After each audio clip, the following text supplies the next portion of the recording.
I'd like to present to you one of the great stage illusions, the Chinese linking rings, brought to our close-up arena. Instead of the large steel rings they use, I have borrowed 3 silver bracelets from my wife's jewelry box. Now, when the linking rings is performed, they generally have some sort of a musical accompaniment. I think I can supply that. Ah, that's nice. Now, these rings are made of solid silver, and yet they can, at my will, become as impalpable as air, permitting one to pass inside of the other as easily as they may pass through the empty space. Would you like to try this? Sure. Simply hold your fingers like this and hold the rings right there where they're touching. And at that very point, you may feel a little heat as one ring seems to melt right through the other, causing them to link into a chain of 2. Would you like to try it? Just hold the rings right here where they're touching. And at that very point, again, don't be concerned if it's a little warm as one passes right through the other. All you have to do is simply rub them together, and they link. And yet they come apart just as easily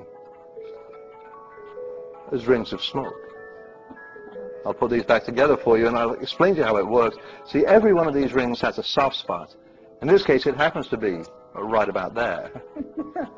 Now, at the moment, the rings are linked into a chain of 3. That is, linked in 2 places.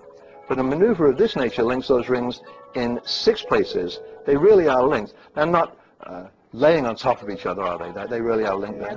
They're not just laying there. But now watch, watch, watch. Each one single and separate.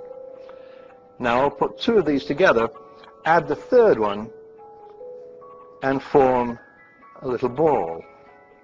One of these rings is an acrobat. It happens to be this fellow here, so I'll ask him to jump, and he'll jump to here. In fact, I can even ask him to jump off, and he comes free. Maybe you'd like to take a look at that. Maybe you'd like to take a look at that.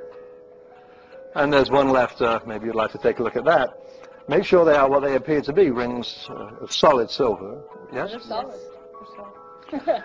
Well, the rings are real, we've examined those, but there's something about this mystery that is not real, and that happens to be the music.